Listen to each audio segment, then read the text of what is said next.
കുറച്ചും കൂടെ കാര്യങ്ങൾ എക്സസൈസുകൾ ബാക്കി പഠിക്കാനുണ്ട്. അപ്പോൾ അത് നമുക്ക് ഇന്നത്തെ ക്ലാസ്സിൽ പഠിക്കാം. ഇതിൽ ടെക്സ്റ്റ് ബുക്ക് എടുക്കുക, പേജ് നമ്പർ 38, പേജ് നമ്പർ 38 എടുത്തോ. നോക്കിയേ, phonics. When we pronounce words, we lay some amount of stress on certain letter or word. There are two very simple rules about word stress. അല്ലേ, അതായത് നമ്മൾ ചില words pronounce ചെയ്യുമ്പോൾ, ഉച്ചരിക്കുമ്പോൾ ആ വേർഡ്സിലെ letters അല്ലേ, ലെറ്റേഴ്സ് ചേർത്തിട്ടാണ് വേർഡ്സ് ഉണ്ടാകുന്നത്, നമുക്കൊക്കെ അറിയാവുന്ന കാര്യമാണ്.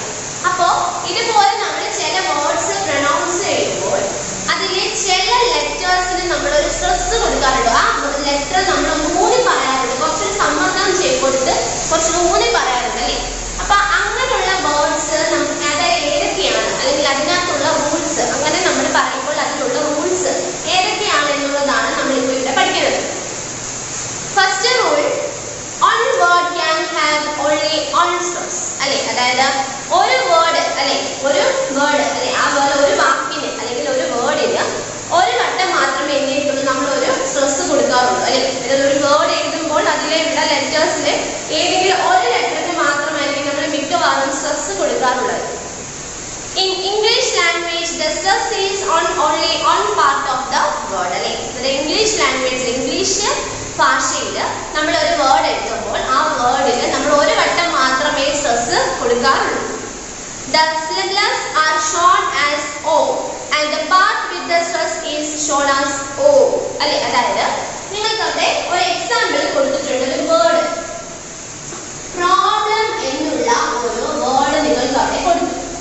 ഓക്കെ, ഈ പ്രോബ്ലം എന്നുള്ള വേർഡ് നിങ്ങൾ ഒന്ന് പറഞ്ഞു നോക്കിയേ, നിങ്ങൾ സ്വന്തമായിട്ട് പ്രോബ്ലം അല്ലെ, പ്രോബ്ലം എന്നുള്ളത് ഏത് ലെറ്റർ ആണ് നമ്മൾ ജസ്റ്റ് ഒന്ന് നീട്ടുന്ന ഒരു സ്ട്രെസ് കൊടുക്കും, ഒന്ന് വച്ച് നീട്ടും. ഏതാന്ന് നോക്കി, ഏതാണ് പ്രോബ്ലം, ഏതാണ് പ്രോ പ്രോ പ്രോ എന്ന് പറയുമ്പോൾ ഈ പി ആർ ഈ ഒ, ഈ ഒ എന്നുള്ള ഈ ലെറ്ററിനെ നമ്മൾ എന്ത് ചെയ്യും, ജസ്റ്റ് ഒന്ന് വരച്ച് പ്രോബ്ലം പ്രോ, ഈ ഓയെ നമ്മൾ ഒരു വട്ടം കൂടെ ഒന്ന് വരച്ച് നീട്ടുന്നത് പ്രോബ്ലം കണ്ടോ, പ്രോബ്ലം അല്ലെ, പ്രോബ്ലം പ്രോബ്ലം എന്നുള്ളത് ഈ ഒ എന്നുള്ള ആ ഒരു ലെറ്ററിന് നമ്മൾ ജസ്റ്റ് സ്ട്രെസ് കൊടുക്കുന്ന പോലെ ഒന്ന് ജസ്റ്റ് ഒന്ന് നീട്ടി പറയും അല്ലെ.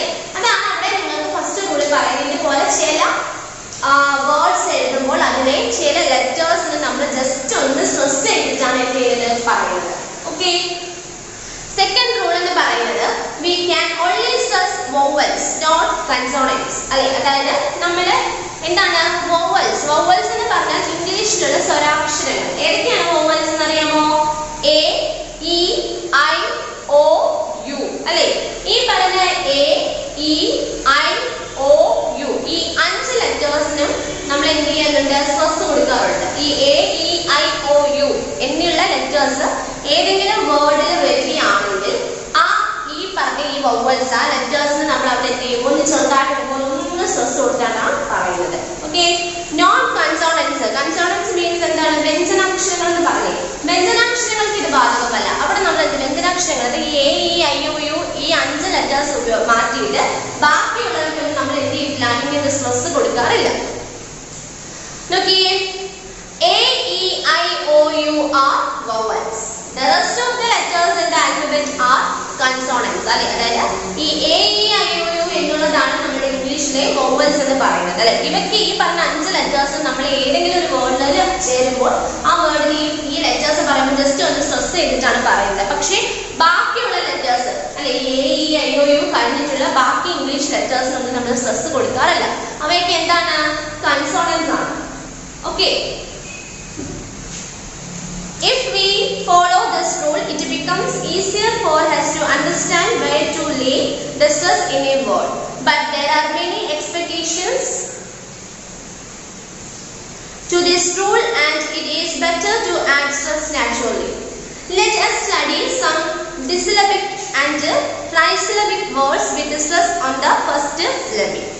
Okay, stress on first syllable. In most 2-syllable nouns and adjectives, the stress is on the first syllable.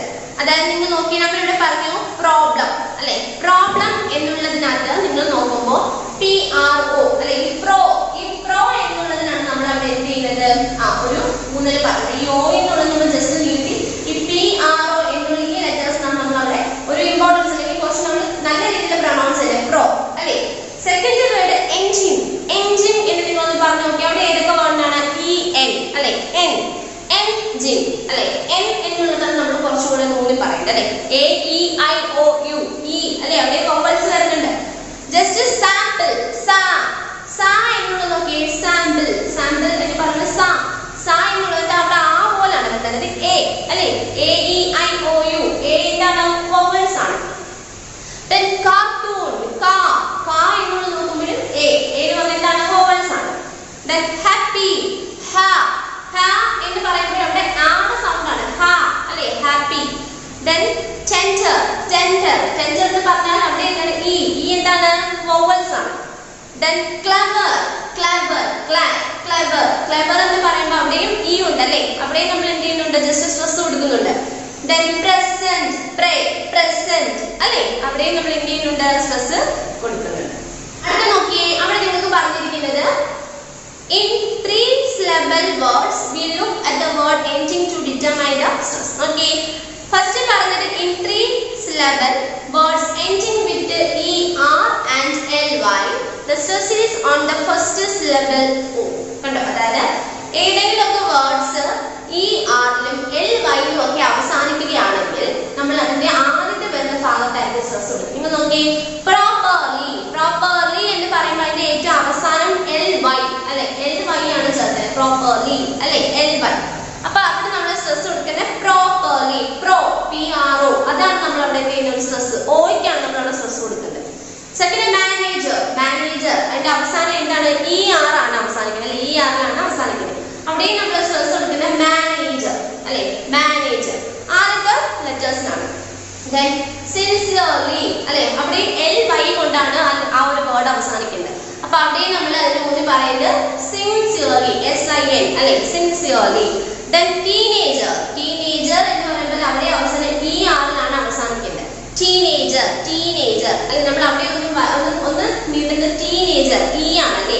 teenager അല്ലെ.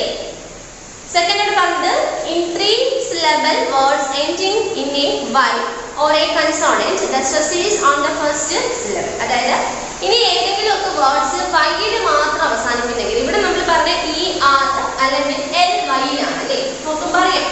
ഇനി പറയുന്നത് Y എന്നുള്ള ലെറ്ററിൽ അവസാനിക്കുകയാണെങ്കിൽ or a consonant എന്ന് പറഞ്ഞാൽ AEIOU ഇതെല്ലാം വവൽസ് ആണ്. ഈ പറഞ്ഞ ലെറ്റേഴ്സ് ഒഴികെ ബാക്കിയെല്ലാം എന്താണ്? കൺസോണൻസ് ആണ് പറഞ്ഞല്ലേ. ഒന്നെങ്കിൽ Y അല്ലെങ്കിൽ ബാക്കി കൺസോണൻസ് AEIOU ഒഴിച്ച് ബാക്കി എല്ലാ ലെറ്റേഴ്സും അവയിലൊക്കെ അവസാനിക്കുകയാണെങ്കിൽ the stress is on the first syllable. അത് എന്ത് തന്നെയാണ്? നമ്മൾ സ്ട്രെസ് കൊടുക്കുന്ന ആദ്യത്തെ ലെറ്റേഴ്സ് അല്ലേ. ഓക്കെ. പ്യൂരിറ്റി അല്ലെ. പ്യൂരിറ്റി എന്ന് പറയുമ്പോൾ അവിടെ ഏറ്റവും അവസാനിക്കുന്നത് Y ലാണ് അല്ലെ. പ്യൂരിറ്റി. അപ്പൊ അവിടെ നമ്മൾ പ്യൂ അല്ലെ. AEIOU വവൽസ് അല്ലേ. U എന്ന് പറഞ്ഞ വവൽ. അപ്പൊ നമ്മൾ അവിടെയാണ് സ്ട്രെസ്. പ്യൂരിറ്റി കണ്ടോ? പ്യൂരിറ്റി. Then duty DU എന്ന് പറഞ്ഞാൽ വവൽസ് ആണ്. അവിടെ നമ്മൾ സ്ട്രെസ് ഉണ്ട്. ഡ്യൂട്ടി. Then clarity അവിടെ CLA എന്ന് പറഞ്ഞൊരു വവൽ ആണല്ലേ. ക്ലാരിറ്റി. അപ്പൊ നമ്മൾ അവിടെ നീട്ടിയത് ഏടെ ഭാഗമാണ്? ക്ലാരിറ്റി. കണ്ടോ? അപ്പം ഇത്രയും നിങ്ങൾ ജസ്റ്റ് ഓർത്ത് വെച്ചാൽ മതി. ഒരു ഇംഗ്ലീഷ് ലാംഗ്വേജിൽ ഒരു വേർഡ് എഴുതുമ്പോൾ അവിടെ എന്താണ്? മിക്കവാറും നമ്മൾ O എന്നുള്ള ലെറ്റർ എഴുതുമ്പോൾ നമ്മൾ എന്താണ്? അവിടെ സ്ട്രെസ് കൊടുത്താണ് പറഞ്ഞത്. O എന്നുള്ള പ്രോബ്ലം. O എന്നുള്ളത് ഏതെങ്കിലും ഒരു ഇംഗ്ലീഷിന്റെ വേർഡിൽ വരുമ്പോൾ നമ്മൾ ആ ഓയ്ക്ക് എന്ത് ചെയ്യും? ജസ്റ്റ് ഒന്ന് സ്ട്രെസ് കൊടുത്ത് വായിക്കും. പിന്നെ പറയുന്നത് നമ്മളുടെ വവൽസ് AEIOU അല്ലെ. ഇത് ഏതെങ്കിലും ഒരു വേർഡിൽ വരുമ്പോൾ AEIOU എന്നുള്ള വവൽസ് ഇംഗ്ലീഷ് ലാംഗ്വേജിൽ ഏതെങ്കിലും ഒരു വേർഡിൽ വരുമ്പോൾ ആ നമ്മുടെ വവൽസ് വരുന്ന ഭാഗം എന്ത് ചെയ്യുക? ഒന്ന് സ്ട്രെസ് ചെയ്ത് വായിക്കുക. ഓക്കെ. പിന്നെ പറഞ്ഞത് ഏതെങ്കിലും വേർഡിന്റെ അവസാനം ER അല്ലെങ്കിൽ LY ER or LY ഇങ്ങനെ രണ്ടുകൊണ്ടാണ് തീരുന്നതെങ്കിൽ അവിടെ നമ്മൾ ആദ്യം വാക്കിന്റെ ആദ്യമുള്ള ലെറ്റേഴ്സിന് സ്ട്രെസ് കൊടുക്കുക. പിന്നെ പറഞ്ഞത് ഏതെങ്കിലും ഒരു ഇംഗ്ലീഷ് വേർഡ് Y അല്ലെന്നുണ്ടെങ്കിൽ കൺസോണൻസ് എന്ന് പറഞ്ഞ വവൽസ് ഒഴികെയുള്ള ബാക്കി ഇംഗ്ലീഷിലെ ലെറ്റേഴ്സ് കൊണ്ടാണ് അവസാനിക്കുന്നതെങ്കിൽ അത് എന്ത് ചെയ്യുക? ആദ്യം എന്ത് ചെയ്യുക, ഒന്ന് സ്ട്രെസ് കൊടുത്ത് വായിക്കുക. ആദ്യം സ്ട്രെസ് കൊടുത്ത് വായിക്കാൻ മിക്കവാറും വോവൽസ് എവിടെയെങ്കിലും വരുമാ വേണ്ടില്ല. അപ്പൊ അതെന്ത് ചെയ്യുക, സ്ട്രെസ് ചെയ്ത് വായിക്കുക. ഓക്കെ, അപ്പൊ ജസ്റ്റ് നിങ്ങൾ അതൊന്ന് മനസ്സിലാക്കി മാത്രം വെച്ചേക്കുക. ഇനി നമ്മൾ പഠിക്കുന്നത് വൊക്കാബുലറി. നോക്കിയേ, വൊക്കാബുലറി എന്താ നോക്കിയേ.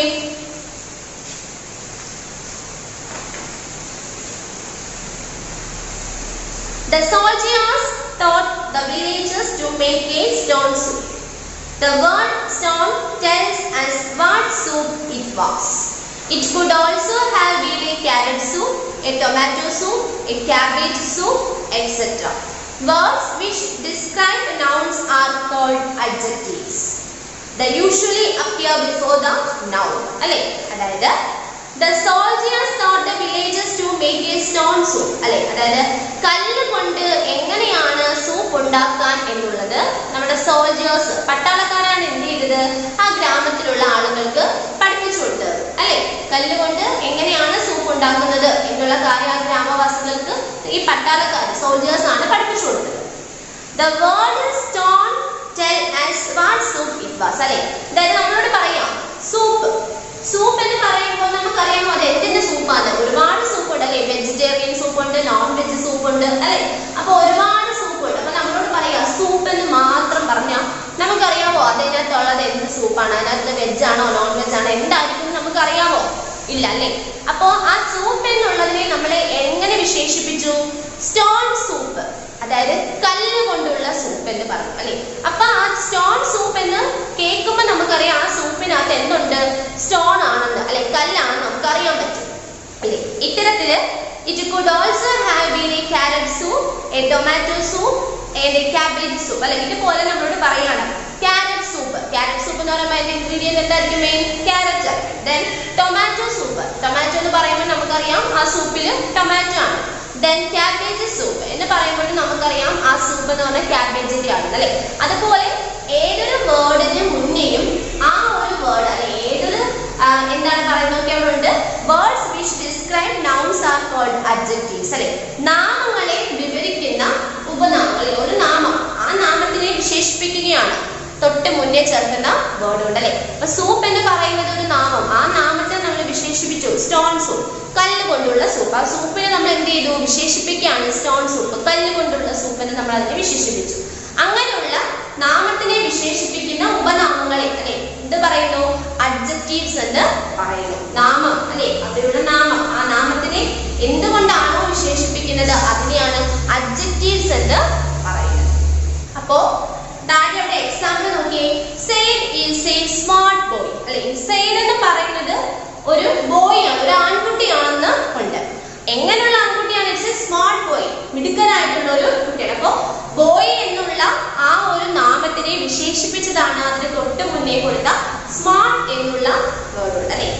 Syed is a smart boy, Syed എന്താണ്? മിടുക്കനായിട്ടുള്ള ഒരു ആൺകുട്ടിയാണ്. Second, it is a beautiful morning അല്ലെ. നമ്മൾ പറയാം രാവിലെ നമ്മളിപ്പോ പറയാ വളരെ മനോഹരമായിട്ടുള്ള അല്ലെ, വളരെ നല്ല കാണാനുള്ള ബ്യൂട്ടിഫുൾ, വളരെ നല്ല ഒരു പ്രഭാതം അല്ലെ. അപ്പോ ആ മോർണിംഗ് എന്നുള്ളതിനെ നമ്മൾ എന്ത് ചെയ്തു, വിശേഷിപ്പിച്ചു, ബ്യൂട്ടിഫുൾ മുന്നേ ചേർത്ത്. ബ്യൂട്ടിഫുൾ മോർണിംഗ്, വളരെ വളരെ മനോഹരമായിട്ടുള്ളൊരു പ്രഭാതമാണ് ഇന്നെന്ന് പറഞ്ഞു അല്ലെ. അപ്പോ നാമത്തിനെ അതിന് തൊട്ട് മുന്നേ ചേർക്കുന്ന ഉപനാമങ്ങൾ കൊണ്ട് വിശേഷിപ്പിക്കുന്നു. ഇതിനെയാണ് എന്തെന്ന് പറയുന്നത്? അഡ്ജക്റ്റീവ്സ് എന്ന് പറയുന്നത്. അപ്പൊ അത് വെച്ച് നിങ്ങൾക്ക് താഴെ എക്സസൈസ് ഇടും. നോക്കിയേ, fill in the blanks with appropriate adjectives. First വായിച്ചു നോക്കിയിട്ട് അവിടെ കറക്റ്റ് സ്യൂട്ടബിൾ ആയിട്ടുള്ള അഡ്ജക്റ്റീവ്സ് ആഡ് ചെയ്യാനാണ് പറഞ്ഞിരിക്കുന്നത്. ഓക്കേ, ഫസ്റ്റ് പറഞ്ഞിരിക്കുന്നത് he has a dash toy car അല്ലെ. he അവന് എങ്ങനെയുണ്ട്, ഒരു ടോയ് കാർ, കളിക്കുന്ന ഒരു കാർ ഉണ്ടെന്നാണ് പറഞ്ഞത്. അപ്പൊ അവിടെ ആൻസർ എന്തായിരിക്കും എന്ന് അറിയാമോ? he has a new എഴുതി കൊടുത്തിട്ട് എഴുതില്ല കേട്ടോ. MEW ന്യൂ, അവന് എന്തുണ്ട്, പുതിയ ഒരു കളിക്കുന്ന കാർ ഉണ്ട് അല്ലെ. he has a dash toy car. toy car means കളിക്കുന്ന ഒരു കാർ ഉണ്ട്, അവന് കളിക്കുന്ന ഒരു കാർ ഉണ്ട്. അപ്പൊ ആ കളിക്കുന്ന കാറിനെ വിശേഷിപ്പിച്ചതാണ് മുന്നേ MEW, പുതിയ ഒരു കളിക്കുന്ന കാർ ഉണ്ടെന്ന് അല്ലെ. he has a new toy car. Second question, that is very dash dress അല്ലെ. അത് വെരി ഡാഷ് ഡ്രസ് എന്നാണ് അല്ലെ. അപ്പൊ നമുക്കറിയാം അത് കാണാൻ വളരെ മനോഹരമായിട്ടുള്ള ഡ്രസ് ആണെന്നാണ് പറയുന്നത്. ആൻസർ എന്താണ്? Pretty.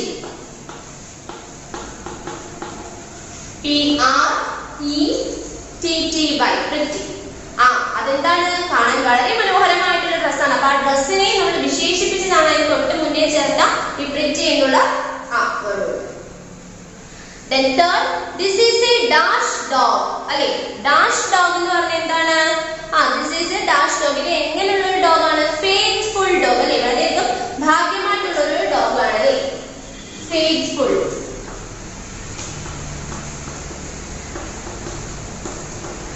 faithful dog. Then fourth question, they never had dash food to eat. അല്ലേ? നാലാമത്തെ answer enough. Then fifth one, we must drink dash juice. അല്ലേ? എന്താണ്? ഞങ്ങൾ വളരെയധികം ഫ്രഷ് ജ്യൂസ് കുടിച്ചു. അതായത് നല്ല ഫ്രഷ് ആയിട്ടുള്ള അപ്പം തന്നെ ഉണ്ടാക്കിയെടുത്ത ഫ്രഷ് ജ്യൂസ് അല്ലേ? ഞങ്ങൾ എന്ത് ചെയ്തു? വി മസ്റ്റ് ഞങ്ങൾ എന്ത് ചെയ്തു? കുടിച്ചു. എങ്ങനെയുള്ള juice? Fresh juice. Fresh juice. Okay, പദങ്ങൾ റിപ്പീറ്റ് ചെയ്യാം. ശ്രദ്ധിച്ച് നോക്കിയേ. He has a new toy car. Second, that is a very pretty dress. Then third, this is a faithful dog. Then they never had enough food to eat. നമ്മൾ ഒരിക്കലും food എന്ത് ചെയ്യാറില്ല, കഴിക്കാതൊന്നും ഇരിക്കില്ല. Then fifth, we must drink fresh juice. Okay. Then next പറയുന്നത് subject and predicate. അല്ലേ? സബ്ജക്റ്റും predicate. ഒരു sentence തരുമ്പോൾ അതിനകത്ത് സബ്ജക്റ്റ് ഏതാണ്, predicate ഏതാണെന്നുള്ളതാണ് ചോദിക്കുന്നത്. നോക്കിയേ.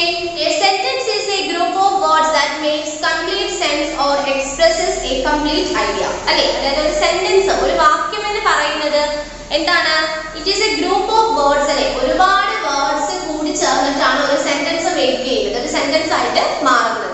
That makes complete sentence അല്ലേ? അതെന്താണ്? ഇങ്ങനെ വേർഡ് ചേർന്ന ഒരു സെന്റൻസ് എന്ന് പറയുന്നത് കംപ്ലീറ്റ് ഒരു മൊത്തത്തിൽ ഒരു മുഴുവനായിട്ടുള്ള ഒരു വാക്യമായിരിക്കും. Or express a complete idea. എന്താണ്? അല്ലെന്നുണ്ടെങ്കിൽ ഒരു കംപ്ലീറ്റ് ഐഡിയ, ഒരു കാര്യം നമ്മൾക്ക് വ്യക്തമായിട്ട് ഒരു സെന്റൻസ് നമ്മൾ വായിക്കുന്നു അല്ലെ? ആ സെന്റൻസ് വായിക്കുമ്പോൾ നമ്മൾക്ക് പൂർണ്ണമായിട്ടും ആ സെന്റൻസിലുള്ള അർത്ഥം മനസ്സിലാക്കാൻ കഴിയും അല്ലെ? നിങ്ങൾക്കിപ്പോ ഒരു പാഠം, ആ ഒരു ചാപ്റ്ററിൽ ഒരുപാട് സെന്റൻസസ് ഉണ്ടായിരിക്കും. ഇപ്പൊ സ്റ്റോൺ സൂപ്പ് എന്നുള്ള ഒരു ചാപ്റ്റർ പഠിച്ചു, ഒരുപാട് സെന്റൻസ് ഉണ്ട്. ആ സെന്റൻസ് ചേർന്ന പാരഗ്രാഫ് ആയിട്ട് ഒരുപാട് പാരഗ്രാഫ് ചേർന്നാണ് നമ്മൾ ഈ പാഠം പഠിച്ചത് അല്ലെ? അതായത് ഓരോ സെന്റൻസിനും എന്താണ്? ഓരോ ഐഡിയാസ്, ഓരോരോ അർത്ഥം, ഓരോരോ മീനിങ്സ് ഉണ്ട് അല്ലേ?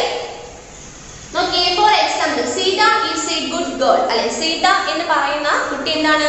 ഒരു നല്ല പെൺകുട്ടിയാണ്. It's a good girl. Good girl എന്ന് പറയുമ്പോൾ ഗേൾ എന്നുള്ള നാമത്തിനെ വിശേഷിപ്പിക്കുന്നതാണ് ഗുഡ് അഡ്ജക്റ്റീവ്സ് അല്ലെ? It's a good girl. Sita എന്ന് പറയുന്ന കുട്ടി വളരെ നല്ലൊരു പെൺകുട്ടിയാണ്. Second, Peter likes to cook അല്ലെ? പീറ്റർ എന്താണ്? കുക്ക്, പാചകം ചെയ്യാൻ ഒരുപാട് ഇഷ്ടപ്പെടുന്ന ഒരു വ്യക്തിയാണ്. I will reach soon. എന്താണ്? ഞാനിപ്പോൾ വന്ന് ചേരും. A sentence has two parts, the subject and the predicate. അല്ലെ? ഇങ്ങനെ ഒരു സെന്റൻസിൽ രണ്ട് കാര്യങ്ങൾ, രണ്ട് പാർട്സ്, ടു പാർട്സ് ആണ് ഉള്ളത്. ഏതാണ്? സബ്ജക്റ്റും പ്രെഡിക്കേറ്റും. അതാണ് നമ്മൾ പഠിക്കാൻ പോകുന്നത്. സെന്റൻസിൽ രണ്ട് പാർട്സ് ആണ്, സബ്ജക്റ്റും പ്രെഡിക്കേറ്റും. A subject is what or who we are talking about in a sentence. അല്ലെ? സബ്ജക്റ്റ് എന്ന് പറഞ്ഞാൽ നമ്മളൊരു സെന്റൻസ് വായിക്കുമ്പോൾ അതിനകത്ത് പറയുന്നത് ആരെയാണോ അവരാണ് അവിടുത്തെ സബ്ജക്റ്റ് അല്ലെ? നമ്മൾ നേരത്തെ പറഞ്ഞു Sita is a good girl. അവിടെ ആരെ പറ്റിയിട്ടാണ് പറയുന്നത്? സീത എന്ന് പറയുന്ന ഒരു പെൺകുട്ടിയെ പറ്റിയിട്ടാണ് അല്ലെ? അപ്പോ ആ സെന്റൻസിലെ സബ്ജക്റ്റ് ആരാണ്? സീത അല്ലെ? ആ സീത എന്ന് പറയുന്ന ഒരു പെൺകുട്ടിയെ പറ്റിയിട്ടാണ് ആ സെന്റൻസിൽ പറഞ്ഞത്. Sita is a good girl. Sita വളരെ നല്ലൊരു പെൺകുട്ടിയാണ്. അപ്പൊ സീത എന്ന് പറയുന്ന കുട്ടിയെ പറ്റിയിട്ടാണ് അവിടെ പറയുന്നത്. അതുകൊണ്ട് ആ സീത എന്ന് പറയുന്നതാണ് അവിടുത്തെ സബ്ജക്റ്റ്. സീതയെ പറ്റി എന്താണ് പറയുന്നത്? It is a good girl. അവിടെ നല്ലൊരു കുട്ടിയാണല്ലേ? അപ്പൊ സീതയെ പറ്റി വിശേഷിപ്പിക്കുന്ന ബാക്കി ആ സെന്റൻസിലെ ഭാഗം, അതാണ് അതിന്റെ പ്രെഡിക്കേറ്റ് എന്ന് പറയുന്നത്. കണ്ടോ? അവിടെ എഴുതിയിട്ടുണ്ട്, നോക്കിയേ.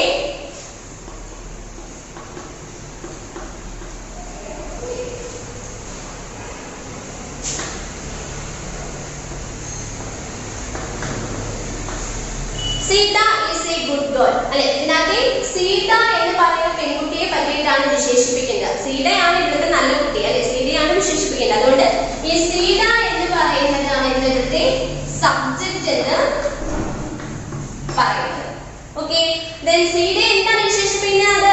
ഈസ് എ ഗുഡ് ഗേൾ, വളരെ നല്ലൊരു കുട്ടിയാണെന്നാണ് പറയുന്നത്. ആ പറയുന്ന ഈ ഭാഗം അല്ലെ, അതാണ് എന്തെന്ന് പറഞ്ഞാൽ പ്രെഡിക്കേറ്റ് എന്ന് പറയുന്നത്.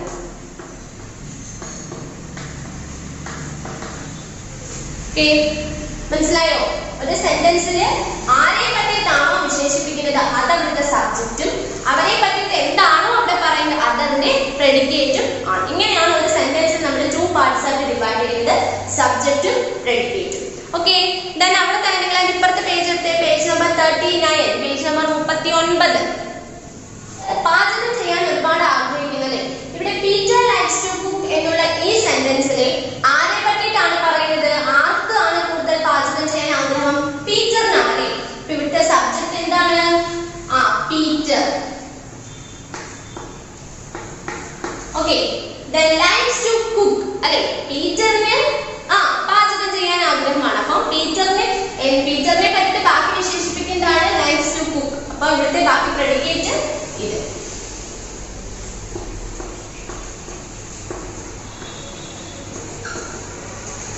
കണ്ടോ?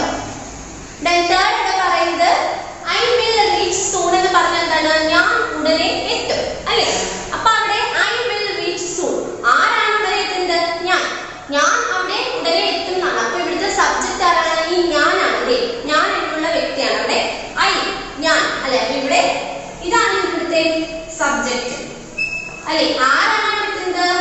നമ്മളെയാണ് I എന്നാണ് പറയുന്നത്, നമ്മൾ ഓരോരുത്തരല്ലേ. അപ്പൊ ഇവിടെ ഞാൻ വായിക്കാൻ I will reach soon, ഞാൻ അവിടെ ഉടനെ എത്തും. അപ്പൊ അവിടുത്തെ സബ്ജക്ട് എന്ന് പറയുന്നത് ഞാനാണ് ആ സ്ഥലത്ത് ഇപ്പൊ എത്താൻ പോകുന്നത് അല്ലെ? I എന്നുള്ള ഞാൻ ഇവിടുത്തെ സബ്ജക്റ്റും will reach soon എന്താണ്? അവിടെ ഉടനെ എത്തും. ബാക്കിയുള്ള കാര്യം അല്ലെ, ക്രിയ, ബാക്കിയുള്ള കാര്യം ചെയ്യുന്നതാണ് അല്ലെ? അപ്പൊ അതെന്താണ്? പ്രെഡിക്കേറ്റ്. ഓക്കെ, മനസ്സിലായോ? അത് മൂന്നാണ് നിങ്ങളുടെ ടെക്സ്റ്റ് ബുക്കിലുള്ള ആ ഒരു ക്വസ്റ്റ്യൻ ആണ് ഇവിടെ പറഞ്ഞത്. അപ്പൊ നിങ്ങൾ ഇത് നോക്കിയിട്ട് അവിടെ ആ 3 ക്വസ്റ്റ്യൻ ഉണ്ടല്ലോ, അവിടെ നിങ്ങൾക്ക് ആ പേജ് നമ്പർ 39 അതിന്റെ സൈഡിലായിട്ട് ഈ ആൻസർ നിങ്ങൾ എഴുതിയേക്കണേ കേട്ടോ. ഇനി അപ്പുറത്തെ പേജ് എടുത്തേ, പേജ് നമ്പർ 40. അവിടെ നിങ്ങൾക്ക് കുറച്ച് എക്സസൈസ് ഉണ്ട് കണ്ടോ. Every predicate has a verb. Here the verb is അല്ലെ? എല്ലാ പ്രെഡിക്കേറ്റിനകത്തും എന്നുള്ളൊരു വെർബ് ഉണ്ട് അല്ലെ? ഏതാണ്? ഈസ് എന്നുള്ളതാണ് അല്ലെ? നിങ്ങൾ നോക്കിയേ, അവിടെ നമ്മൾ Sita is a good girl എന്ന് പറയുമ്പോൾ ഈസ് എ ഗുഡ് ഗേൾ അല്ലെ? ഈസ് അതാണ് അവിടുത്തെ വെർബ് എന്ന് പറയുന്നത്. അപ്പൊ അതിന്റെ നിങ്ങൾ നോക്കിയോ, circle the subjects and underline the predicates in the following sentence. അവിടെ 5 ക്വസ്റ്റ്യൻ തന്നിട്ടുണ്ട്. അതിനകത്ത് നിങ്ങൾ സബ്ജക്ട് എന്ത് ചെയ്യുക? സർക്കിൾ ചെയ്യുകയും പ്രെഡിക്കേറ്റ് എടുത്ത് എഴുതാനുമാണ് പറയുന്നത്. ഓക്കെ, ഇവിടെ പ്രഫുലാണ് എന്ത് അവിടുത്തെ ഹെഡ് അക്കൗണ്ടന്റ്. അപ്പൊ അവിടുത്തെ ഹെഡ് അക്കൗണ്ടന്റ് എന്ന് പറയുന്നത് ആരെയാണ്? പ്രഫുലിനെയാണ്. അപ്പൊ ഇവിടുത്തെ സബ്ജക്ട് എന്താണ്? പ്രഫുൽ. സബ്ജക്ട് എന്ന് പറയുന്നത് പ്രഫുൽ. പ്രഫുൽ എന്താണ് അവിടുത്തെ ഹെഡ് അക്കൗണ്ടന്റ്? ഇതെന്ന് പറയുന്നത് എന്താണ്? അവിടുത്തെ പ്രെഡിക്കേറ്റും ആണ്. ഓക്കെ, സെക്കൻഡ് എന്താണ് അവിടെ പറഞ്ഞിരിക്കുന്നത്? നോക്കിയേ, I shall visit you എന്നാണ്? tomorrow അല്ലേ? അതായത് I shall visit you tomorrow എന്ന് പറഞ്ഞാൽ ഞാൻ നിങ്ങളെ എന്ത് ചെയ്യും? ഞാൻ നാളെ നിങ്ങളെ സന്ദർശിക്കും. tomorrow നാളെ അല്ലേ? ഞാൻ നാളെ എന്ത് ചെയ്യും? നിങ്ങളെ വന്ന് സന്ദർശിക്കാൻ, നിങ്ങളെ കാണാനായിട്ട് വരും. അപ്പോ അവിടുത്തെ സബ്ജക്ട് ആരാണ്? അങ്ങോട്ട് സന്ദർശിക്കാൻ പോകുന്നത്? ഞാൻ അല്ലെ? ഞാനാണ് എന്ത് ചെയ്യുന്നത്? നാളെ അവരെ കാണാനായിട്ട് പോകുന്നത്. അപ്പൊ അവിടുത്തെ സബ്ജക്ട് എന്ന് പറഞ്ഞാൽ ഞാനാണ് അല്ലെ? അപ്പൊ ഇവിടുത്തെ സബ്ജക്ട് എന്ന് പറഞ്ഞാൽ ഞാനാണ് നാളെ അവരെ കാണാൻ പോകുന്നത്. shall visit tomorrow അല്ലെ? അതായത് നാളെ ഞാൻ നിങ്ങളെ എന്ത് ചെയ്യുന്നത്? കാണാൻ വരുന്നത്. അപ്പൊ ഞാൻ നാളെ ചെയ്യാൻ പോകുന്ന കാര്യമാണ് ഇത്. അപ്പൊ ഇതാണ് ഇവിടുത്തെ പ്രെഡിക്കേറ്റ് എന്ന് പറയുന്നത്. ഓക്കെ, ഇനി അപ്പോ ബാക്കി 3 കൂടെ ഉണ്ട്. അപ്പൊ അത് 3 നിങ്ങൾ സ്വന്തമായിട്ട് ഹോംവർക്ക് ചെയ്യുക. അപ്പൊ നിങ്ങൾ ടെക്സ്റ്റ് ബുക്കിൽ നേരത്തെ പറഞ്ഞ 3 ഇതുകൂടെ ചേർത്ത് 2 മൊത്തം 5 ടീച്ചർ ഇപ്പൊ ചെയ്ത് നിങ്ങൾക്ക് തന്നു, സബ്ജക്റ്റും പ്രെഡിക്കേറ്റും എങ്ങനെയാണ്. അപ്പൊ ബാക്കി ജസ്റ്റ് 3 അവിടെ നിങ്ങൾ ഹോംവർക്ക് ചെയ്യുക. അതായത് സബ്ജക്ട് ഏതാന്നുള്ളത് നിങ്ങൾ സർക്കിൾ ചെയ്യുക, സബ്ജക്റ്റിന്റെ അടുത്ത് സർക്കിൾ ചെയ്യുക, പെൻസിലോണ്ട് പ്രെഡിക്കേറ്റ് അണ്ടർലൈൻ ചെയ്യുക. ഓക്കെ, അത് നിങ്ങൾ നോട്ട്ബുക്കിനകത്തോട്ട് എടുത്ത് എഴുതണേ. നോട്ട്ബുക്കിനകത്ത് എല്ലാം നോട്ട്ബുക്കിനകത്തോട്ട് എടുത്ത് എഴുതി സബ്ജക്ട് ആൻഡ് പ്രെഡിക്കേറ്റ് എന്ന് ഹെഡിങ് കൊടുത്തിട്ട് ടീച്ചർ നേരത്തെ ആദ്യം ക്ലാസ്സിൽ അപ്പുറത്ത് 39 പേജിൽ തന്ന 3 എണ്ണവും ഇപ്പൊ ഇന്ന് ഇത് ചെയ്ത് ഈ 2 എണ്ണവും എല്ലാം കൂടെ നോട്ട്ബുക്കിൽ എഴുതിയിട്ട് ബാക്കി ഹോംവർക്കും നോട്ട്ബുക്കിനകത്തോട്ട് എഴുതുക. ആൻസർ ദി ഫോളോയിങ് ക്വസ്റ്റ്യൻസ് ഒക്കെ എഴുതിയിട്ട് ബാക്കിയായിട്ട് എഴുതുക. ഓക്കെ, അപ്പോ ഇത്രയായപ്പോൾ നമ്മുടെ ഇംഗ്ലീഷിന്റെ ആ ഒരു ചാപ്റ്റർ അവിടെ കഴിഞ്ഞു. അപ്പൊ ഇന്നത്തെ ക്ലാസ് പഠിപ്പിച്ചതിനകത്ത് ഈ അഡ്ജക്റ്റീവ്സും അതുപോലെ സബ്ജക്റ്റ് ആൻഡ് പ്രെഡിക്കേറ്റും ഇമ്പോർട്ടന്റ് ആണ്. അത് രണ്ടും നല്ല രീതിയിൽ ഇമ്പോർട്ടൻസ് കൊടുത്ത് പഠിക്കാം.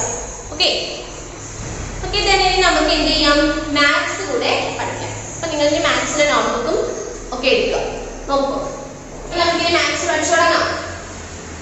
ഇപ്പൊ ടീച്ചർ ചെയ്യാൻ പോകുന്നത്, ആദ്യം ചെയ്യാൻ പോകുന്നത് പേജ് നമ്പർ 136, പേജ് നമ്പർ 136 തന്നെയുള്ള എന്താണ് മൾട്ടിപ്ലിക്കേഷൻ വിത്തൗട്ട് ക്യാരിയിങ്. കണ്ടോ, മൾട്ടിപ്ലിക്കേഷൻ വിത്തൗട്ട് ക്യാരിയിങ് കണ്ടോ. അതായത് നമ്മളിപ്പോ 2 ഡിജിറ്റ് നമ്പേഴ്സ് ഒക്കെ ചെയ്തിട്ട് ഇപ്പോ നോക്കിയേ, 4 ഡിജിറ്റ് ഉള്ള നമ്പേഴ്സിന് 3 ഡിജിറ്റ് കൊണ്ട് മൾട്ടിപ്ലൈ ചെയ്യാൻ പോവുകയാണ് അല്ലേ. ഇപ്പം മൾട്ടിപ്ലിക്കേഷൻ വിത്തൗട്ട് ക്യാരിയിങ്. നോക്കിയോ, തന്നിരിക്കുന്ന ക്വസ്റ്റ്യൻ 1202 എന്താണ് 342 എന്നത് കൊണ്ട് മൾട്ടിപ്ലൈ ചെയ്യണം അല്ലേ. അപ്പൊ നമ്മൾ നേരത്തെ ഓൾറെഡി കഴിഞ്ഞ ക്ലാസ്സുകളിലൊക്കെ പഠിച്ച സെയിം അതേ പാറ്റേൺ തന്നെ യൂസ് ചെയ്യുകയും എങ്ങനെയാണെന്ന് ചോദിച്ചാൽ എന്താണ്, നമ്മൾ ഇവിടെ തന്നിട്ടുള്ള ഈ ഡിജിറ്റ് കൊണ്ട് നമ്മൾ ഈ ഹോൾ നമ്പറിനെ മൾട്ടിപ്ലൈ ചെയ്യുക. ഫസ്റ്റ് വൺസിന്റെ പ്ലേസ് ചെയ്യുക, സെക്കൻഡ് ടെൻസിന്റെ പ്ലേസ് ചെയ്യുക, ദെൻ ലാസ്റ്റ് എന്താണ് ഹൺഡ്രഡ്സിന്റെ പ്ലേസ് മൾട്ടിപ്ലൈ ചെയ്യുക. അപ്പൊ ഇവിടെ വൺസിന്റെ പ്ലേസ് എന്ന് പറഞ്ഞാൽ ഈ 2 ആണ് അല്ലേ. ഈ 2 കൊണ്ട് ഇതിനെ എല്ലാത്തിനെ മൾട്ടിപ്ലൈ ചെയ്യുക. ഓക്കെ, ഇപ്പൊ 2 കൊണ്ട് 2 2s are 4, then 2 into 0 2 0 2 into 0 0, 2 into 2, then 2 2s are 4, then 2 into 1 2 1s are okay 2. okay, അപ്പോൾ അത് കഴിഞ്ഞു, വൺസിന്റെ പ്ലേസിൻ്റെത് കഴിഞ്ഞു. then അടുത്തത് 4 ഏതാണ്, ടെൻസിന്റെ പ്ലേസ്. 4 into 2 4 2s are 8 8 എന്ന് പറഞ്ഞാൽ ഇതിന് നേർക്ക് താഴെ എടുക്കുക 8. okay, then 4 into 0 4 into 0 എങ്ങനെ 0 കൊണ്ട് മൾട്ടിപ്ലൈ ചെയ്യുമ്പോൾ ആൻസർ 0 ആണ്. 4 into 0 0, 4 into 2 4 2s are 8, 4 into 1 4 1s are 4. okay, then ഇനിയുള്ളത് ഹൺഡ്രഡ്സിന്റെ പ്ലേസ് വാല്യൂ ആണ് 3. 3 നെ 2 കൊണ്ട് ഗുണിക്കുക, 3 2s are 6. 3 എന്ന് പറഞ്ഞാൽ ഇവിടെയാണ് അല്ലേ, ഇത് ഹൺഡ്രഡ്സിന്റെ പ്ലേസ് ആണ്, അപ്പോൾ നേരെ ഇവിടെ എടുക്കുക. okay, 3 2s are 6, 3 into 0 3 0 3 into 0 0, then 3 into 2 3 2s are 6, 3 into 1 3 1s are 3 അല്ലേ. ഇതെല്ലാം കൂടെ ആഡ് ചെയ്യും. okay, then ഇവിടെ 4 ആണ്, ഇവിടെ വേറെ ഒന്നുമില്ല, അപ്പോൾ നമുക്ക് അതുപോലെ എഴുതാം 4. then ഇവിടെ അടുത്തത് ടെൻസിന്റെ പ്ലേസ് ആകുമ്പോൾ 0 ഉം 8 ഉം 0 plus 8 8 അല്ലേ. 0യുടെ കൂടെ ഏതൊരു സംഖ്യയുടെ കൂടെ ആണെങ്കിലും നമുക്ക് എന്താണ് പൂജ്യം ആഡ് ചെയ്യുവാണെന്നുണ്ടെങ്കിൽ എത്രയാണെന്ന് അറിയാം, ആ സെയിം സംഖ്യ വരും അല്ലേ.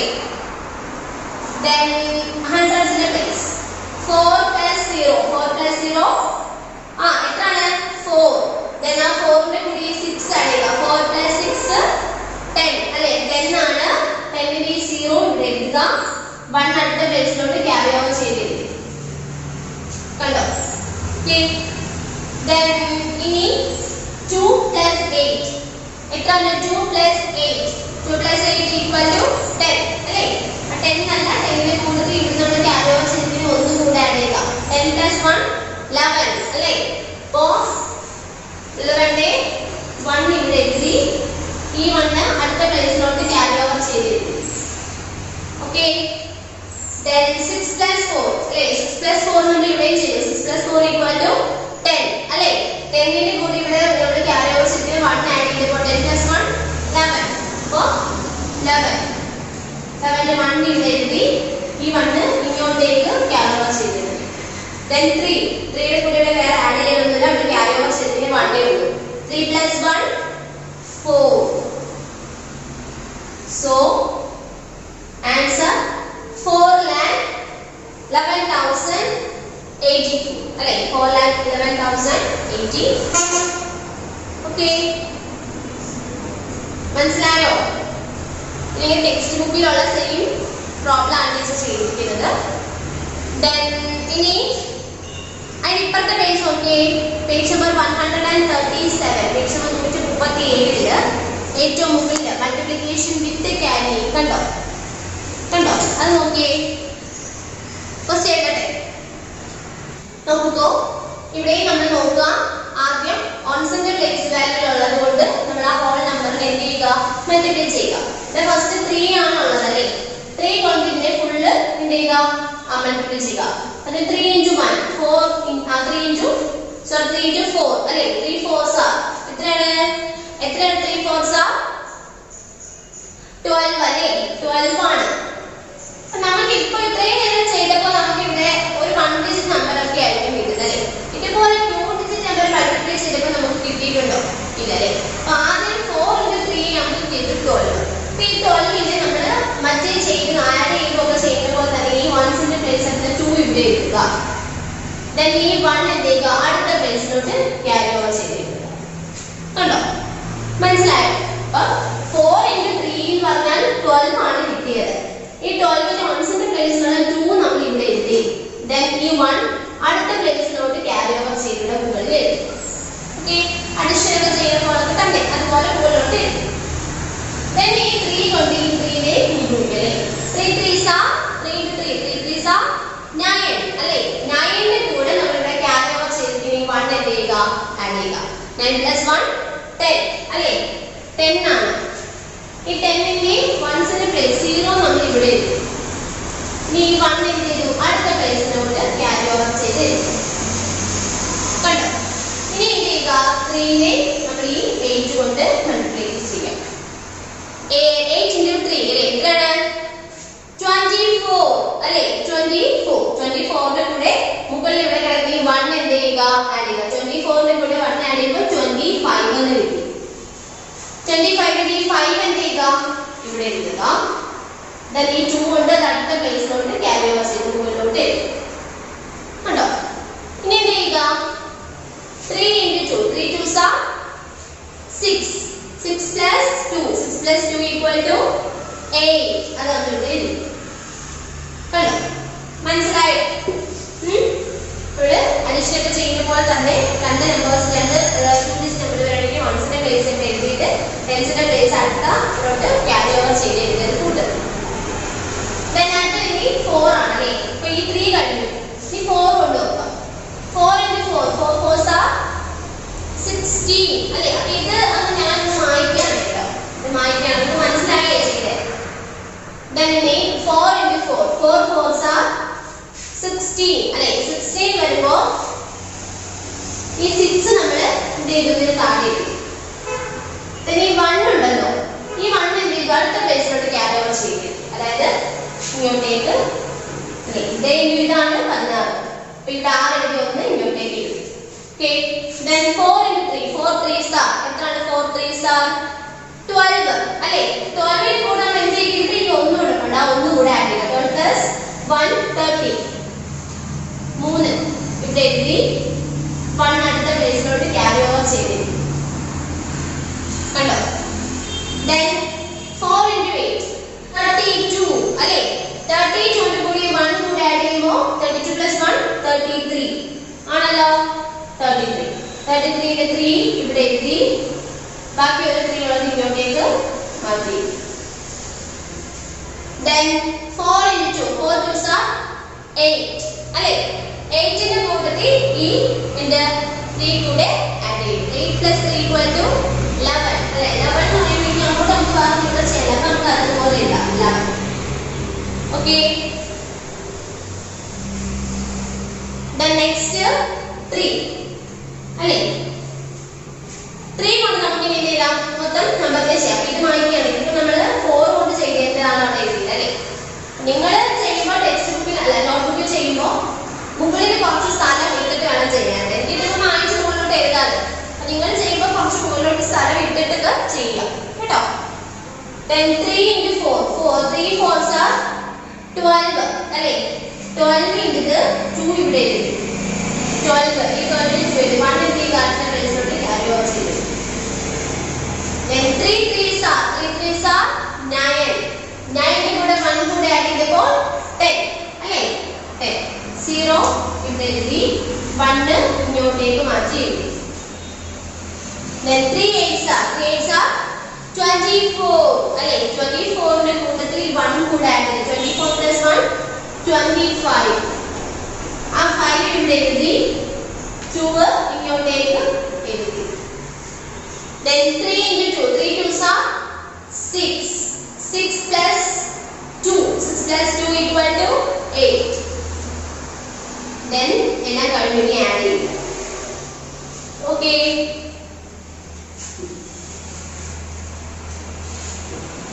ഇവിടെ 2 ആണ് അപ്പോൾ നമുക്ക് അത് അതുപോലെ എഴുതാം. 0 plus 6 equal to 6. Okay, then 5 plus 3 equal to 8. 8 ന്റെ കൂട്ടത്തിൽ 2 കൂടെ 5 plus 3 8 ആണ്. 5 + 3 8. 8 ന്റെ കൂടി 2 കൂടെ ആഡ് ചെയ്യുമ്പോൾ 10. 10 ന്റെ 0 ഇവിടെ എഴുതി 1 ഇങ്ങോട്ടേക്ക് എഴുതി. Okay, then ഇവിടെ 8 plus 3 8 അധികം 3 എത്രയാണ് 11. 11 കൂടെ 0 എന്ന് ആഡ് ചെയ്യുമ്പോൾ അത് 11 തന്നെ. പിന്നെ ഇവിടെ ക്യാരി ഓവർ ചെയ്തിരിക്കുന്ന 1. 11 plus 1 12. 12 ന്റെ 2 ഇവിടെ എഴുതി 1 ഇങ്ങോട്ടേക്ക് മാറ്റി.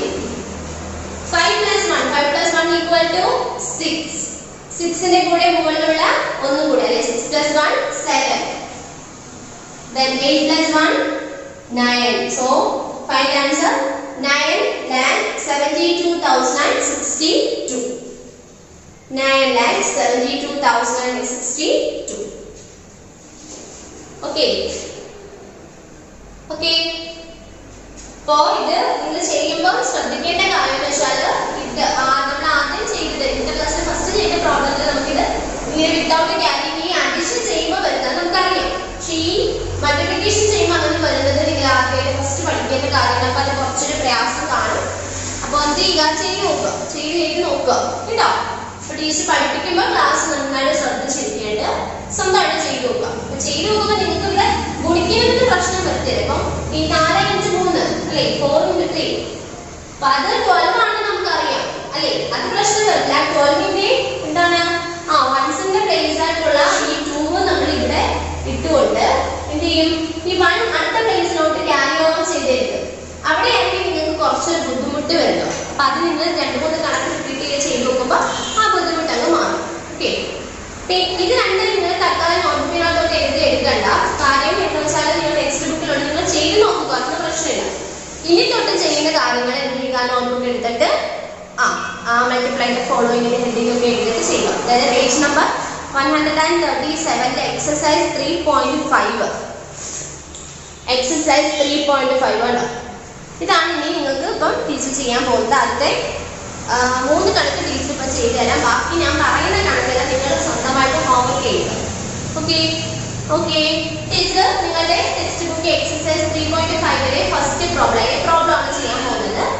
2834നെ 433 കൊണ്ട് മൾട്ടിപ്ലൈ ചെയ്യാൻ പോവാണ്. ഓക്കെ, അപ്പൊ ഇത് എന്താണ് അഡിഷൻ വിത്ത് ക്യാരിയിങ് ആണ്. നേരത്തെ അഡിഷൻ ക്യാരി ചെയ്തില്ലേ, അതുപോലത്തെ സെയിം പാറ്റേൺ ക്വസ്റ്റ്യൻ ആണ്.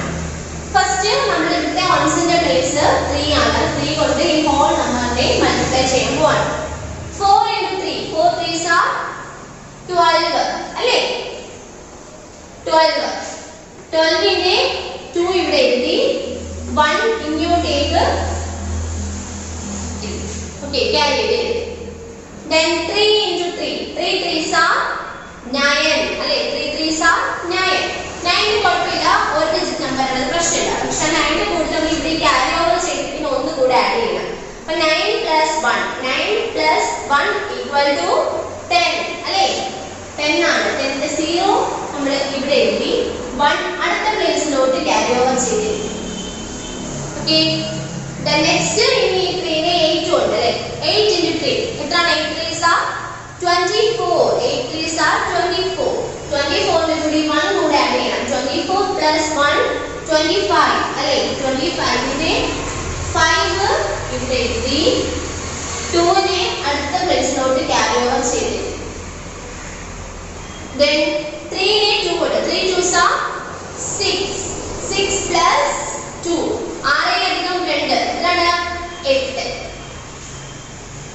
ഓക്കെ, അപ്പൊ അത് കഴിഞ്ഞു. ഇനി നമ്മൾ എന്ത് ചെയ്യുക, നെക്സ്റ്റ് ഇവിടെ 3 ആണല്ലേ, അപ്പൊ ആ 3 കൊണ്ട് ഇത് ചെയ്യുമ്പോഴും സെയിം ഇത് തന്നെയാണ് വരുന്ന ആൻസർ. ഇത് 3 ആയിരുന്നില്ലേ, ഇത് മായ്ക്കാം.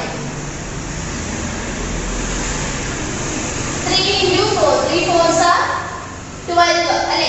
12 എന്ന് പറയുമ്പോൾ നമ്മൾ ഇവിടെ എഴുതണം ആ 12 ന്റെ 2 ഇവിടെ എഴുതി 1 എന്ത് ചെയ്തു അടുത്ത പ്ലേസിലോട്ട് ക്യാരി ഓവർ ചെയ്തു. ഇങ്ങനെ ഇത് ഇവിടെ എഴുതുന്ന പറഞ്ഞാൽ 1 ഇവിടെ എഴുതരുത് കേട്ടോ, കാരണം നമ്മൾ ഈ 3 നെ ഈ 4 കൊണ്ട് ഗുണിക്കുകയാണ്. 3 into 4 ആണ് 12. അപ്പൊ അതിന്റെ അത് കിട്ടുന്നത് ഇങ്ങോട്ട് തന്നെ എഴുതണം, അത് തെറ്റി പോവല്ലേ. Then 3 into 3, 3 3s are 9 അല്ലേ. 9 plus 1 10. 10 0 ഇവിടെ എഴുതി 1 ഇങ്ങോട്ടേക്ക് ക്യാരി ഓവർ ചെയ്തു. Then 3 into 8, 8 3s are 24. 24 ന്റെ കൂടി 1 ആഡ് ചെയ്തു 25. 25 ന്റെ 5 ഇവിടെ എഴുതി 2 അടുത്ത പ്ലേസിലോട്ട് ക്യാരി ഓവർ ചെയ്തു. Then 3 into 3, 3 into 2, 3 2s are 6. 6 ന്റെ കൂടെ 2 ആഡ് ചെയ്തു. 6 plus 2 equal to 8. അത് കഴിഞ്ഞു. Then next ഇനിയുള്ളത് 4 ആണല്ലേ. 4 എന്നത് ചെയ്യാം. 4 into 4, 4 4s are 16. ആ 4 16 അല്ലേ. അപ്പോ അതിന്റെ 16 ന്റെ 6 ഇവിടെ എഴുതി 1 ഇവിടെ എഴുതി. Then 4 into 3, എത്രയാണ് 4 3s are 12. 12 ന്റെ കൂടി 1 ആഡ് ചെയ്തു 12 plus 1 30. 30 ന്റെ 3 ഇവിടെ എഴുതി 1 ഇങ്ങോട്ടേക്ക് എഴുതി. Okay, then 8 into 4, 8 4s are 32 അല്ലേ. 32 ന്റെ കൂടെ 1 ആഡ് ചെയ്തപ്പോൾ 33.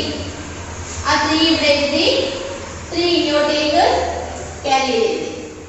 Then 4 into 2, 4 2s are 8 അല്ലേ. 4 into 2 8. 8 ന്റെ കൂടെ 3 ആഡ് ചെയ്തു. 3 ആഡ് ചെയ്തപ്പോൾ 11 അല്ലേ. 11 നമുക്ക് ഇവിടെ എഴുതി പ്ലസ് ആഡ് ചെയ്യുകയാണ്. 2 നമ്മൾ അതുപോലെ എഴുതി. 0 plus 2 2. 5 plus 6 അല്ലേ. എത്രയാണ് 5 plus 6 equal to 11. 11 ന്റെ 1 ഇവിടെ എഴുതി 1 ഇങ്ങോട്ടേക്ക് ക്യാരി ഓവർ ചെയ്തു. ഓക്കെ, then ഇനി 8 plus 5, 8 plus 5 എന്ന് പറഞ്ഞാൽ എത്രയാണ് 13 അല്ലേ. 13 ന്റെ കൂടെ ഈ 3 കൂടെ ആഡ് 30 plus 3 16 അല്ലേ. 30 plus 3 16. 16 ന്റെ കൂടെ നമ്മൾ ക്യാരി ഓവർ ചെയ്തിരിക്കുന്ന ഒന്നുമില്ല, അതുകൊണ്ട് ചെയ്യുമ്പോൾ 17. Then 8 plus 3 അല്ലേ. എത്രയാണ് 8 plus 3 11. 11 ന്റെ കൂടി 1 കൂടെ ആഡ് ചെയ്തപ്പോൾ 12. 12 ന്റെ 2 ഇവിടെ എഴുതി 1 ഇങ്ങോട്ടേക്ക് ക്യാരി ഓവർ ചെയ്തിരിക്കുന്നു. Okay, 1 plus 1 2. Then ഇത് അതുപോലെ എഴുതി. ആൻസർ കിട്ടി 12,27,122. ഓക്കെ, എഴുതിയോ? അപ്പോൾ then next ഒരു ക്വസ്റ്റ്യൻ ബി ആണ് കേട്ടോ. B question B. ഇത് നോട്ട്ബുക്കിനകത്തോട്ട് എഴുതി എടുക്കണേ, എല്ലാവരും നോട്ട്ബുക്കിനകത്തോട്ട് എഴുതി എടുക്കുക. then ബി ക്വസ്റ്റ്യൻ എഴുതുക. ഓക്കെ, 456നെ 36 കൊണ്ട് മൾട്ടിപ്ലൈ ചെയ്യാൻ പോവാണ് അല്ലേ. അപ്പൊ ഇവിടെ 2 എണ്ണമേ ഉള്ളൂ ഇവിടെ നമുക്ക് മൾട്ടിപ്ലൈ ചെയ്യാനായിട്ട്. അപ്പൊ നോക്കിയേ, ഇപ്പൊ 36ന്റെ കോൺസ്റ്റന്റ് 6 ആണ്. 6 കൊണ്ട് ഇതിനെ മൊത്തത്തില് ചെയ്യാം. 6 into 6, 6 6 are 36 അല്ലേ. 6 into 6 എത്രയാണ് 36 അല്ലേ. 6 6 are 36. 36ന്റെ 6 ഇവിടെ എഴുതി 3 നമ്മൾ അടുത്ത പ്ലേസിലോട്ട് ക്യാരി ഓവർ ചെയ്ത്. ഓക്കെ, അത് കഴിഞ്ഞ് നോക്കിയേ 6 into 5, 6നെ 5 കൊണ്ട് അല്ലേ. 6 5s are 30 അല്ലേ. 30 ന്റെ കൂടെ എന്ത് ചെയ്തു ഈ 3 കൂടെ ആഡ് ചെയ്തു. അപ്പോൾ 30 plus 3 33. 3 ഇവിടെ എന്ത് ചെയ്തു എഴുതി ഈ 3 അടുത്ത പ്ലേസിലോട്ട് ക്യാരി ഓവർ ചെയ്ത് എഴുതി. Then 6 into 4, 6 4s are 6 into 4 24 അല്ലേ. 24 ന്റെ കൂടെ ഈ 3 കൂടെ ആഡ് ചെയ്തു. 24 കഴിഞ്ഞിട്ട് എത്രയൊക്കെയാണ് 3 ആകുമ്പോൾ 27 അല്ലേ. 27 നമ്മൾ അതുപോലെ എഴുതി. Okay, then next question, sorry next 3 into 6 അല്ലേ. ഈ 3നെ 6 കൊണ്ട് ചെയ്യാൻ പോവാം. അപ്പൊ ഈ മോഡൽ മാറ്റിയാണ്, സ്ഥലമില്ലാത്തതുകൊണ്ടാണ് ടീച്ചർ മാറ്റി.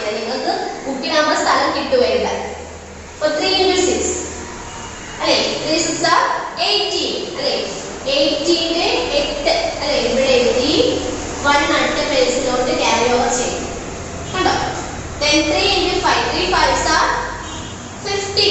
50 ന്റെ കൂടെ ഈ 1 കൂടെ ആഡ് ചെയ്യുമ്പോൾ 16 വന്നു. 6 എഴുതി 1 അടുത്ത പ്ലേസിലോട്ട് ക്യാരി ഓവർ ചെയ്തു. Then 3 into 4. 4 3s are 12. അല്ലേ? 12 ന്റെ കൂടെ 1 കൂടെ ആഡ് ചെയ്തപ്പോൾ 30. ഇതും ആഡ് ചെയ്തു. 6 അതുപോലെ എഴുതി. 8 plus 3 എത്രയാണ്? 11. 7 plus 6 30. 30 ന്റെ കൂടെ ക്യാരി ഓവർ ചെയ്തിട്ട് 1 ഇട്ടപ്പോൾ 40. 40 4. Then 1 ഇങ്ങോട്ടേക്ക് വരും. 2 plus 3. 2 plus 3 എന്ന് പറഞ്ഞാൽ 5. 5 ന്റെ കൂടെ 1 ആഡ് ചെയ്തു അല്ലേ? 5 plus 1. Then for 60,416 എന്നുള്ളത് ആൻസർ കിട്ടി. ഓക്കേ, മനസ്സിലായോ? Then ഈ ഒരു ക്വസ്റ്റ്യൻ കൂടെ ടീച്ചർ ചെയ്തു തരാം കേട്ടോ. അതായത് ക്വസ്റ്റ്യൻ സി ക്വസ്റ്റ്യൻ തന്നെ ചെയ്യാം. നോക്കൂ, സി 34 കൊണ്ടാണ് ചെയ്യുന്നത്. 34ന്റെ ഓൺസിന്റെ പ്ലേസ് വാല്യൂ എന്ന് പറഞ്ഞാൽ 4 ആണ്. 4ന് ആദ്യം 4 ഉണ്ട്. 4 4s are എത്രയാണ്? 16 അല്ലേ? അതിന്റെ 6 ഇവിടെ എഴുതി 1 അടുത്ത പ്ലേസിലോട്ട് ക്യാരി ഓവർ ചെയ്തു. 4 into 7.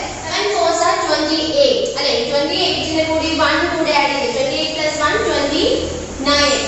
ഈ 9 ഇവിടെ എഴുതി 2 ഇങ്ങോട്ടേക്ക് എഴുതി. Then 4 into 4. 4 4s are 16. 16 plus 2 16 എടുത്ത 2 18 അല്ലേ? 18ന്റെ 8 ഇവിടെ എഴുതി 1 ഇങ്ങോട്ടേക്ക് ക്യാരി ഓവർ ചെയ്തു. Then 4 into 5. 4 5s are 20. 20 ന്റെ കൂടെ 1 കൂടെ ആഡ് ചെയ്തപ്പോൾ 21. ഓക്കേ, then അടുത്ത രീതി നമ്മൾ എന്താണ്? 3 കൊണ്ടാണ് അല്ലേ? 4 ന്റെ ഇത് കഴിഞ്ഞു. then ഇത് 3 ഇത് ചെയ്യാൻ പോവാണ്. 3 into 4 എത്രയാണ്? 3 4s are 12. 12 ന്റെ 2 ഇവിടെ എഴുതി 1 ഇങ്ങോട്ടേക്ക് ക്യാരി ഓവർ ചെയ്തു. Then 3 into 7. 7 into 3 അല്ലേ? എത്രയാണ്? 21. 21 ന്റെ കൂടെ 1 കൂടെ ആഡ് ചെയ്യുമ്പോൾ 21 plus 1 22. 22 ആണ്. 22 ന്റെ 2 ഇവിടെ എഴുതി ഈ 2 ഇങ്ങോട്ടേക്ക് ക്യാരി ഓവർ ചെയ്തു. Then 4 into 3 അല്ലേ? എത്രയാണ്? 12. 12 ന്റെ കൂടെ 2 കൂടെ ആഡ് ചെയ്യണം. 12 അധികം 2 14. 14 ന്റെ 4 ഇവിടെ എഴുതി 1 അടുത്ത പ്ലേസിലോട്ട് ക്യാരി ഓവർ ചെയ്തു. Then 3 into 5. 5 into 3 എത്രയാണ്? 50. 50 ന്റെ കൂടെ 1 ആഡ് ചെയ്യുമ്പോൾ 60. ഇതിലേക്ക് ഇത് ആഡ് ചെയ്യുക. ഓക്കേ, ഇവിടെ 6 അതുപോലെ എഴുതി. 9 plus 2 എത്രയാണ്? 11 അല്ലേ?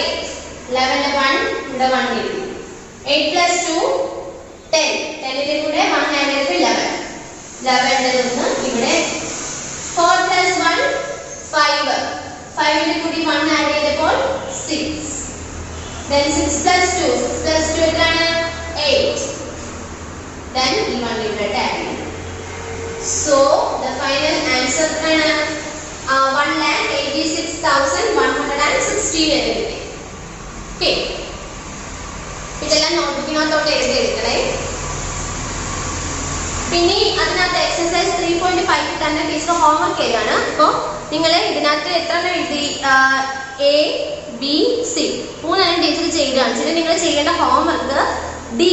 ഇപ്പം നമ്മൾ ഈ ചെയ്ത സെയിം പാറ്റേൺ ആണ് ഡി.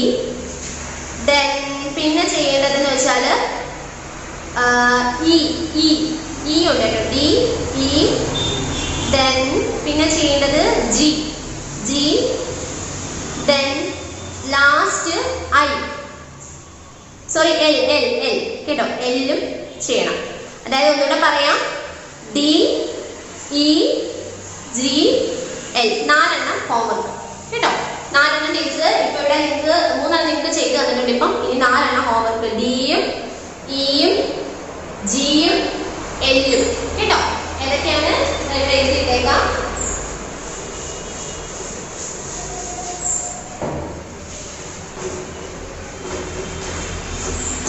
ഹോംവർക്ക് ആണ് എഴുതുന്നത്.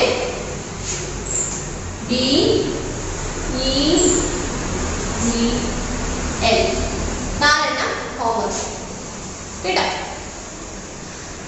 അപ്പൊ ഇന്നത്തെ ക്ലാസ്സിൽ പഠിപ്പിച്ച ഇംഗ്ലീഷും അതുപോലെ തന്നെ മാത്സും ഒക്കെ നിങ്ങൾക്ക് മനസ്സിലായെന്ന് വിശ്വസിക്കുകയാണ്. നിങ്ങൾക്ക് ഈ മാത്സ് എന്നൊക്കെ പറഞ്ഞാൽ ടീച്ചർ എത്രത്തോളം പഠിപ്പിക്കുന്നു എന്നുള്ളതിലല്ല കാര്യം, നിങ്ങൾ എത്രത്തോളം നന്നായിട്ട് വർക്ക്ഔട്ട് ചെയ്യുന്നു എന്നുള്ളതിലാണ് കാര്യം. നിങ്ങൾ എത്രത്തോളം നന്നായിട്ട് പ്രോബ്ലംസ് ചെയ്ത് നോക്കുന്നു അത്രത്തോളം നന്നായിട്ട് നിങ്ങൾ മാത്സ് പഠിച്ചു എന്നുള്ളതാണ് എൻ്റെ മീനിങ്. ഓക്കെ, നിങ്ങൾ എന്ത് ചെയ്യുക, വെറുതെ ഇരിക്കുന്ന സമയം ക്വസ്റ്റ്യൻ ആൻസേഴ്സും ബാക്കിയൊക്കെ എല്ലാം പഠിച്ചു എന്ന് പറഞ്ഞിട്ട് ഇരിക്കുന്ന സമയത്ത് ജസ്റ്റ് നിങ്ങൾ ഈ മാത്സ് വീണ്ടും റിപ്പീറ്റ് ചെയ്ത് നോക്കുക, വർക്ക്ഔട്ട് ചെയ്യുക കേട്ടോ. ഒരുപാട് നല്ല രീതിയിൽ വർക്ക്ഔട്ട് ചെയ്യുമ്പോൾ പെട്ടെന്ന് പ്രോബ്ലംസ് സോൾവ് ചെയ്യാൻ പറ്റും. Okay, thank you.